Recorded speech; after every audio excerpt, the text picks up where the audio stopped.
I've spent 15 years trying to scrub the smell of the bayou out of my skin, but some things don't wash away. They don't fade. They just wait in the humid, heavy, dark, like a predator under the surface of the black water. People think the swamp is just trees and mud. They're wrong. The swamp is a throat. And in 1998, it swallowed my brother whole.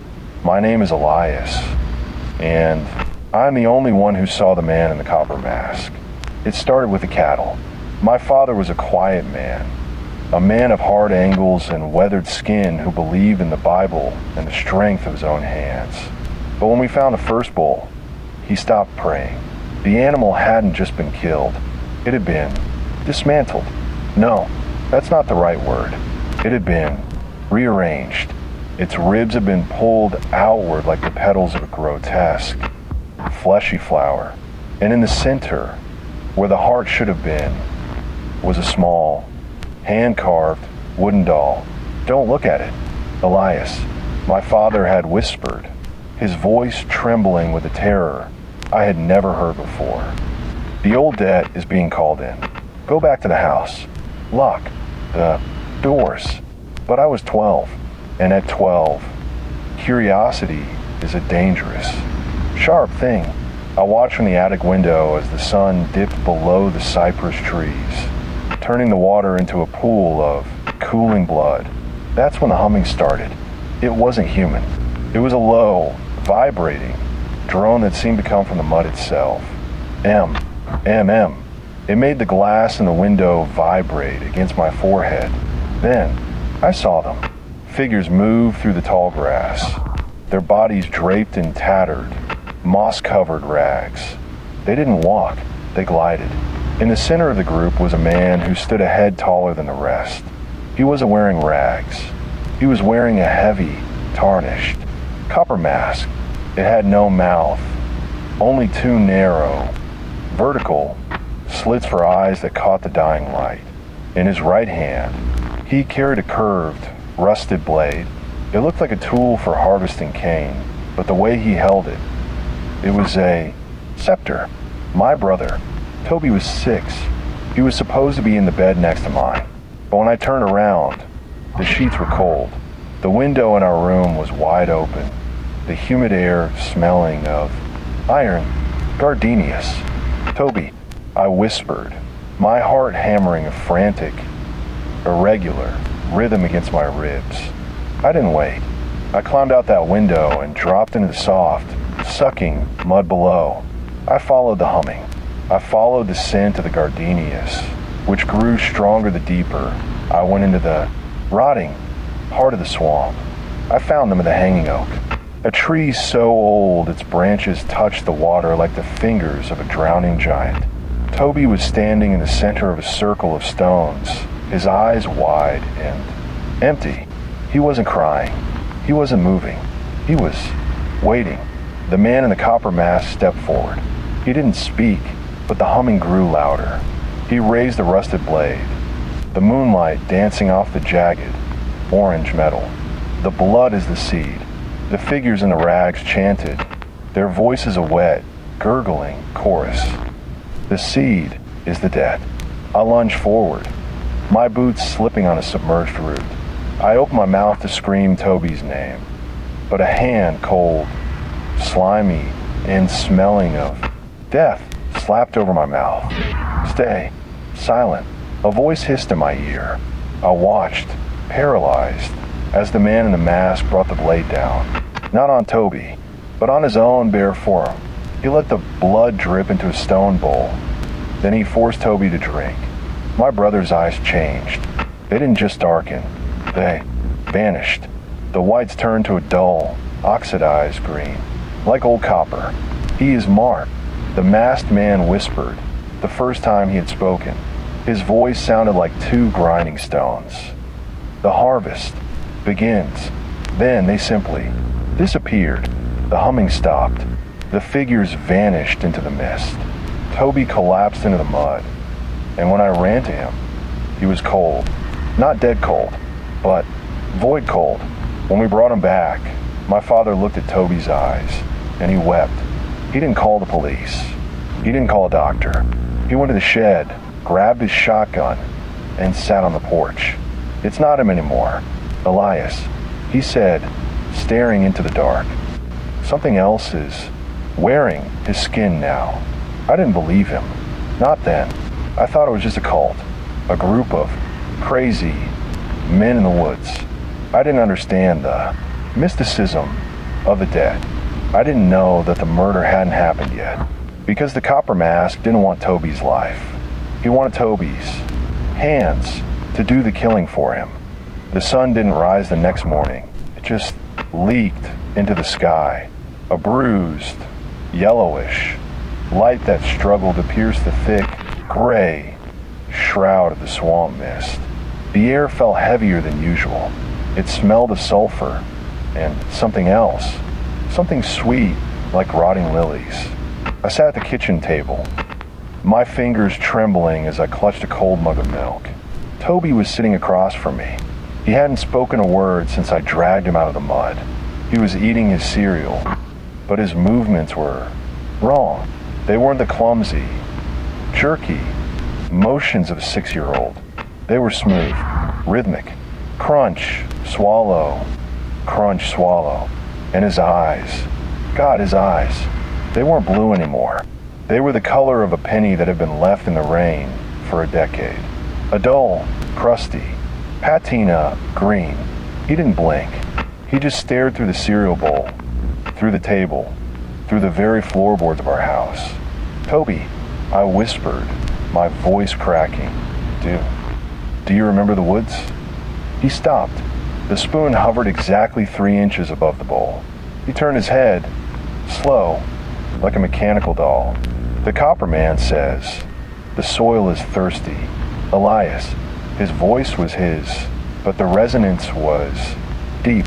It vibrated in my marrow. "It needs the salt of the living." Before I could scream, my father walked into the room. He looked like he hadn't slept in a century. His eyes were bloodshot. His shoulders slumped under the weight of his shotgun. He didn't look at Toby. He wouldn't even glance in his direction.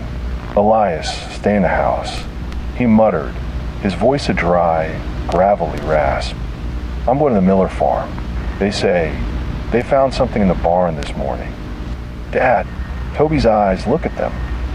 I shouted, standing up so fast my chair clattered to the floor. My father stopped at the door. He gripped the frame so hard his knuckles turned white. He didn't turn around. "I know what's in his head. Elias," he whispered, a sound of utter defeat. "I know who called the harvest. Just don't let him out of your sight. Don't let him touch the knives." He left. The screen door slammed with a sharp, final crack. I turned back to Toby. He was gone. The kitchen was empty.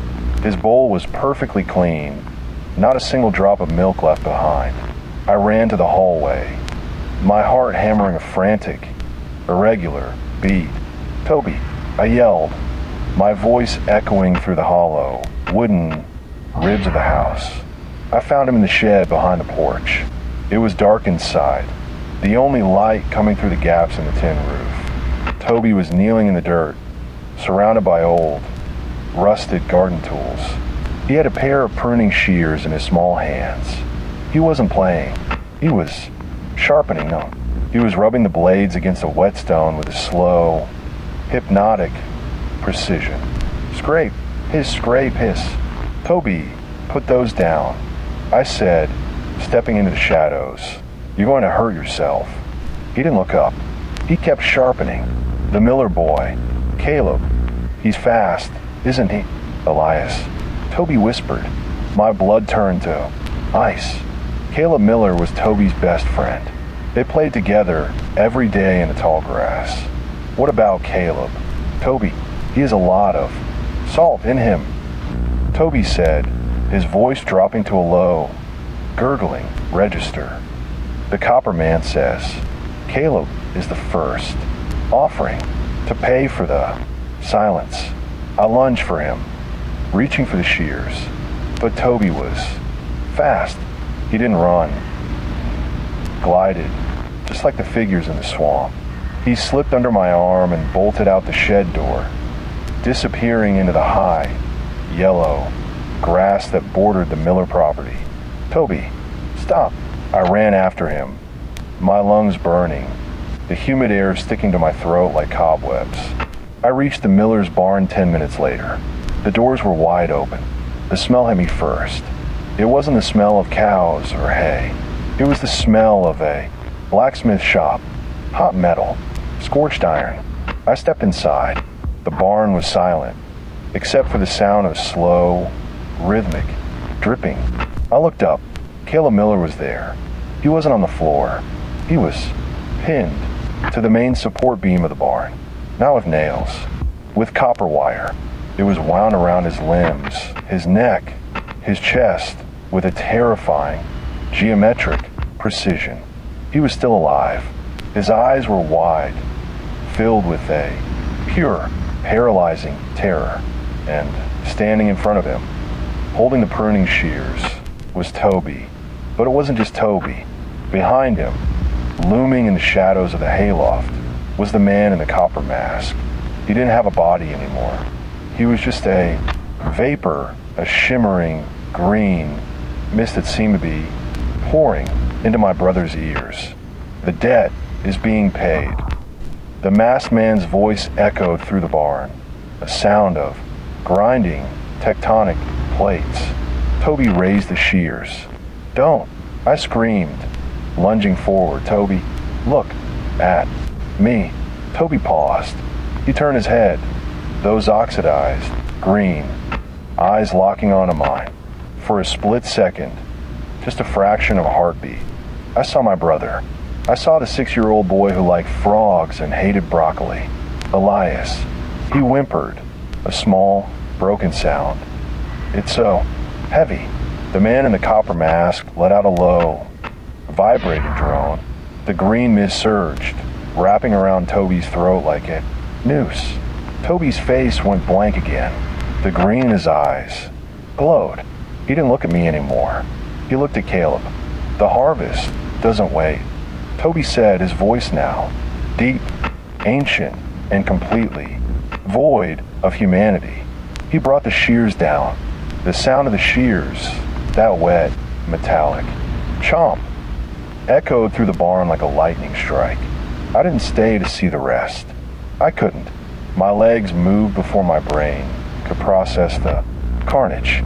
I bolted out of the Miller's barn, my lungs burning, the humid air tasting like pennies and rust.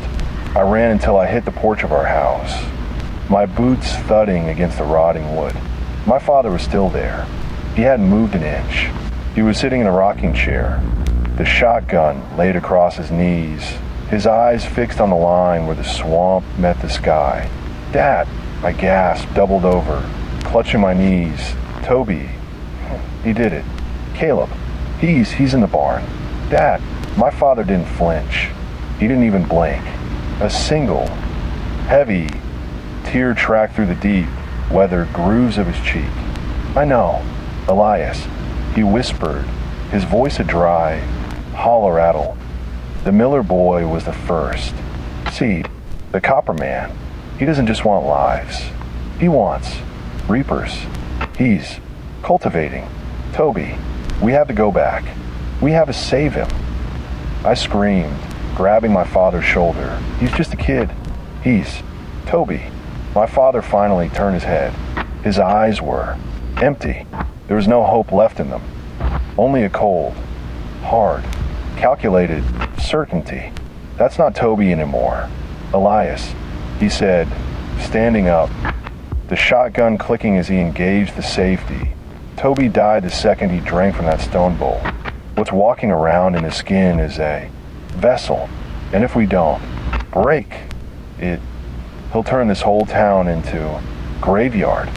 You can't mean that," I whispered, stepping back. "You're talking about murder."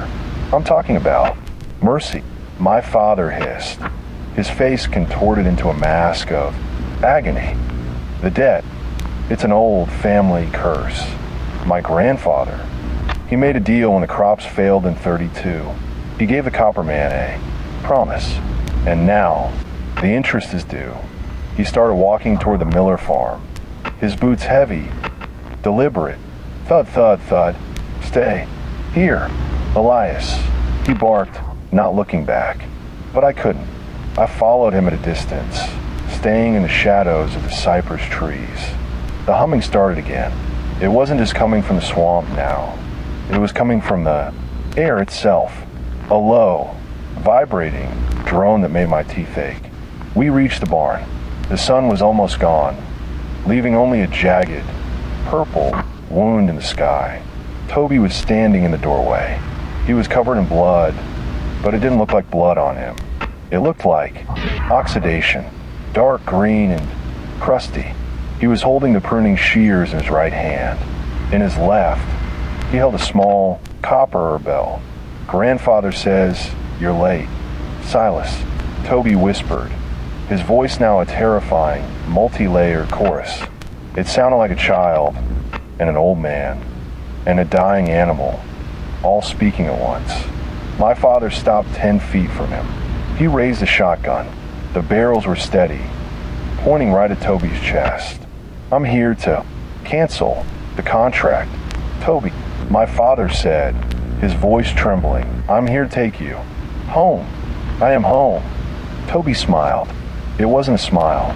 It was a tearing of the skin. The copper man, he's inside the marrow now.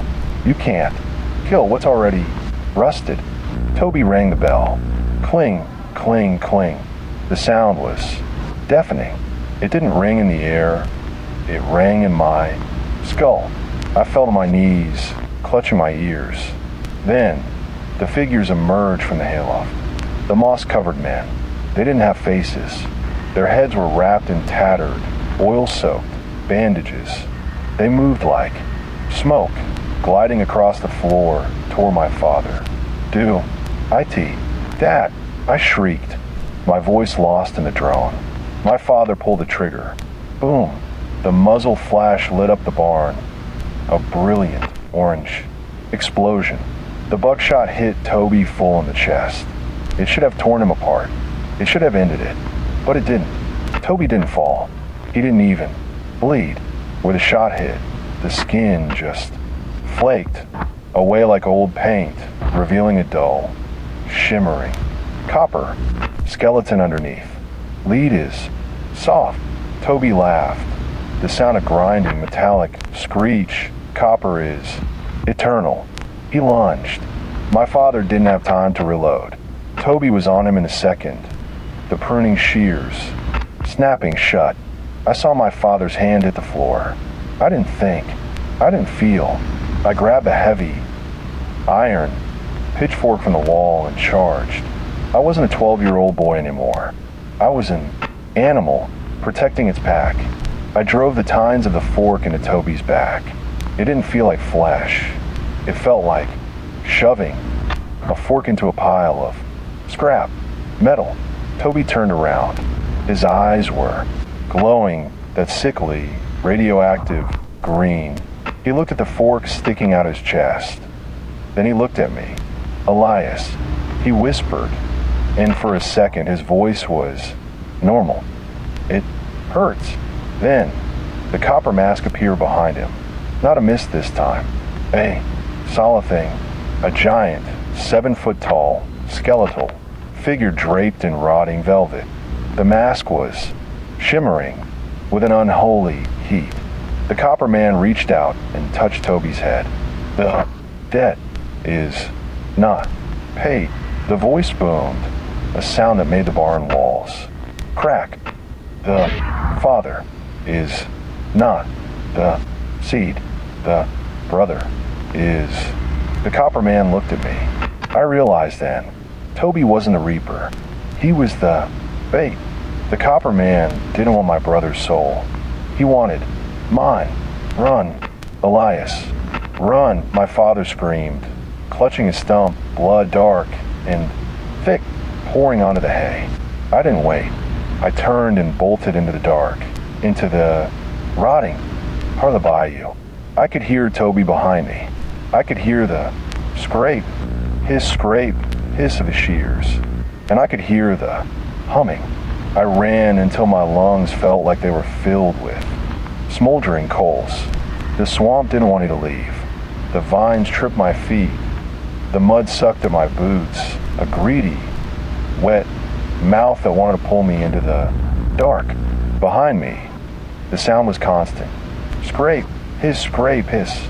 Toby was coming, but it wasn't Toby anymore. It was a pendulum of copper and malice, swinging through the trees with a terrifying, mechanical grace. Elias. The voice drifted through the cypress needles, a haunting, multitonal whisper the copper man says are leaking fear. It's unsightly. Let me trim it away. I stumbled into a clearing I had never seen before. In the center stood an ancient, leaning shack. It wasn't made of wood. It was made of iron sheets, rusted, jagged, and heavy. This was the old foundry, the place where my great-grandfather had tried to hide from the dead before he surrendered.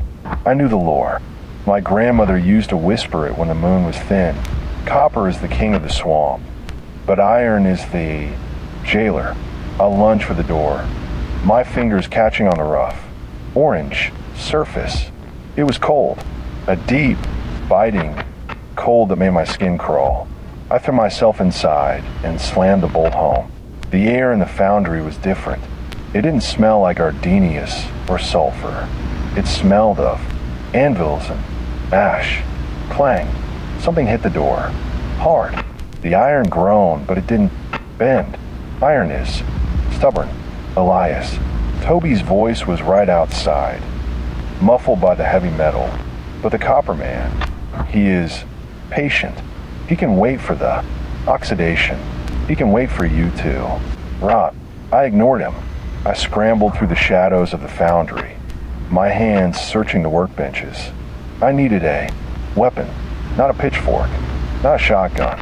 I needed something pure. I found it in a stone crucible at the back. A heavy, solid iron spike.